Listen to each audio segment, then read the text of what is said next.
사람의 성격 테스트하는 유형들이 좀 있죠. 우리가 대표적으로 잘하는 것이 한국 사람들 욱하면 하는 거 잘 나타내는 것은 바로 다혈질입니다. 그와 반대로 조용하고 평화로운 것 좋아하고 다투는 것 피하고 혼자 지루하게 있는 것, 음악 듣는 것 좋아하고 책 읽는 것 좋아하는 사람을 가리켜 보통 점액질이라고 이야기를 하지요. 이 점액질은 싸우는 것을 싫어합니다. 점액질은 남의 이야기를 잘 들어주고요. 다툼이 있는 곳에 평화가 되기를 원하는 사람이죠. 세상에 그런 좋은 사람이 있는가 라고 이야기하지만 사람은 좋은데 무능력하다. 착하기는 한데 영. 이런 이야기를 제일 많이 듣는 사람도 점액질입니다. 분노해야 될 때 분노하지 못하는 성격을 가지고 있습니다. 이 점액질을 가진 사람이 만약에 돈 걱정 안 하면 세상에 그 사람처럼 좋은 사람이 없고요. 이런 사람이 돈이 없으면 참 같이 사는 사람이 힘들다라고 이야기합니다. 성경에 점액질의 대표적인 사람이 있습니다. 누구일까요? 바로 아브라함의 아들 이삭입니다. 이삭의 인생을 한번 생각을 해보세요. 10대에 아버지가 자신을 모리아산에서 하나님께 제물로 바친다라고 이야기를 해도 꼼짝하지 않고 그 칼을 받으려고 했던 사람입니다. 37살에 어머니를 잃고 그 어머니를 그리워하며 슬피 울기를 3년을 하여 40세에 아내 리브가를 얻기 전까지는 엄마에 대한 그리움 때문에 아파하며 살았던 사람입니다.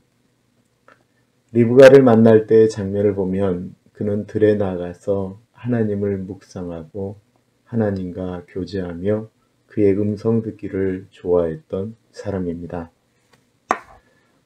그의 아버지 아브라함도 그의 아들 에서와 야곱도 이성을 좋아했습니다. 그래서 한 명의 아내로 만족하지 않았었는데요. 이삭은 40에 리브가를 얻고는 그 여인과 유일하게 살다가 죽은 몇 안 되는 성경의 리더 중에 한 사람입니다. 40에 결혼했는데도 아이가 없었죠. 아이가 없었는데도 불구하고 그냥 다른 여자를 바라보지 않았습니다. 60이 되어 결혼생활 20년이 됐는데도 아이가 없자 그때서야 하나님께 기도합니다. 하나님, 리브가를 통해서 아이를 낳게 해주십시오. 그리고 나서 낳은 자식이 에서와 야곱입니다. 어떤 성품의 사람인 줄 아시겠죠?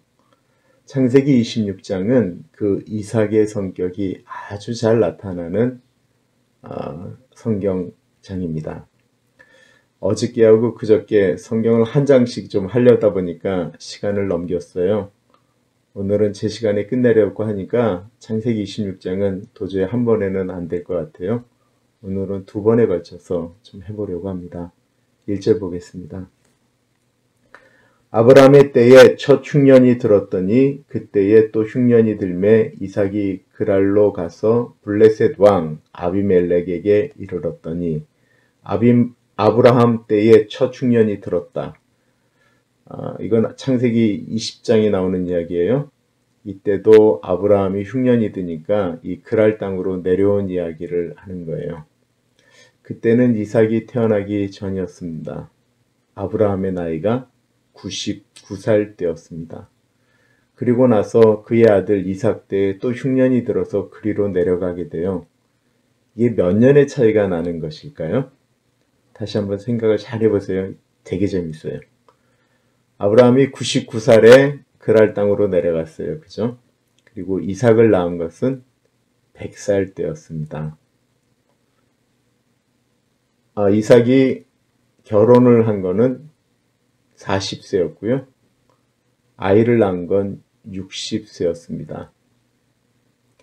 그런데 창세기 26장 말미에 보면 60세에 낳은 에서가 40에 결혼을 하는 이야기가 나오게 됩니다.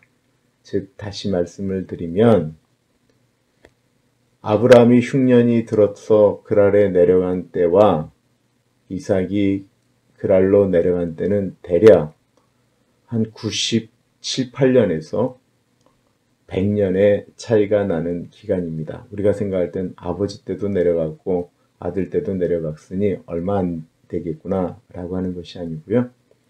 100년의 차이가 나는 일을 이렇게 기술하고 있습니다. 그렇다고 한다면 아브라함 때의 그랄 왕의 이름도 아비멜렉이고요. 이삭 때의 왕의 이름도 아비멜렉이라고 기록되어지고 있습니다. 그렇다고 한다면 똑같은 사람일까요? 그렇지가 않고요. 성경에 보면 아비멜렉이라는 이름이 많이 나오는데 블레셋 왕의 이름은 대표적으로 다 아비멜렉이라고 기술을 합니다. 그럼 애굽의 왕은 뭐라고 기술할까요? 일반적으로 바로라고 이야기하죠. 파라오, 태양의 아들이라고 하는 뜻이고요. 블레셋의 왕 아비멜렉은 지난번에도 말씀드렸던 것처럼 멜렉이라고 하는 말은 왕이라는 뜻인데 아비라는 말은 우리의 말과 똑같은 아버지라는 뜻입니다. 내 아버지는 왕이다라고 하는 뜻을 가지고 있습니다. 흉년이 들어서 이삭이 거주지를 떠나서 그랄로 내려가게 됩니다. 이삭의 목적지는 그랄이 아니었습니다. 그의 목적지는 애굽이었습니다. 하나님이 그때 이삭에게 나타나셔서요.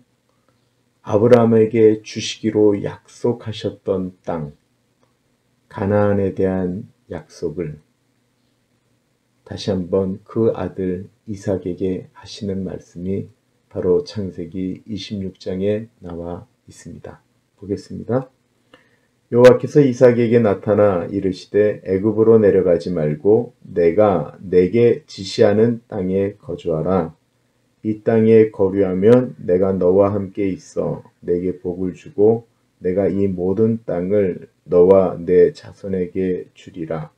내가 내 아버지 아브라함에게 맹세한 것을 이루어 내 자손을 하늘의 별과 같이 번성하게 하며 이 모든 땅을 내 자손에게 주리니 내 자손으로 말미암아 천하 만민이 복을 받으리라. 이는 아브라함이 내 말을 순종하고 내 명령과 내 계명과 내 율례와 내 법도를 지켰음이라 하시니라. 여기에 굉장히 중요한 이야기가 두 가지가 있는데요.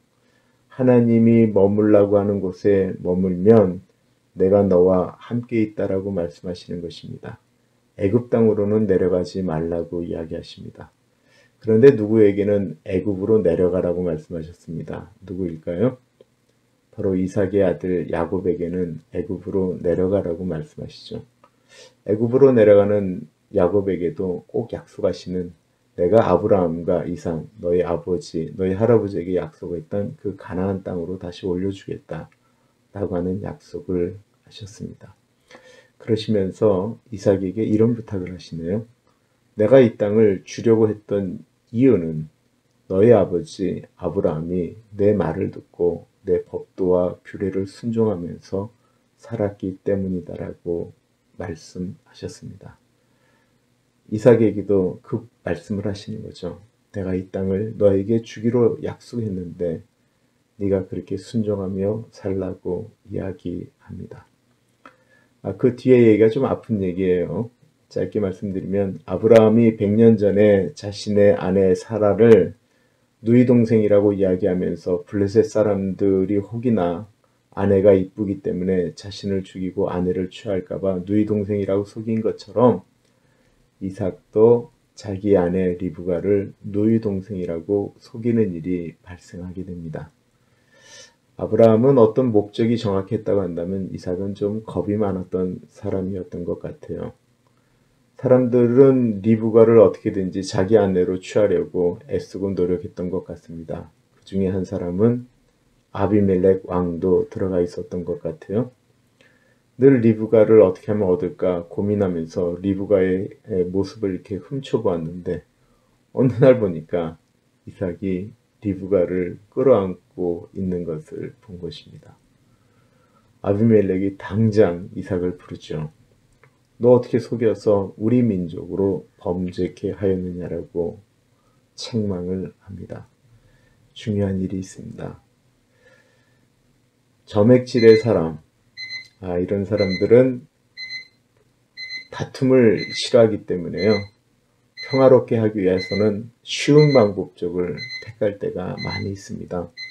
싸워야 될 때 싸우지 않고 비껴나가죠.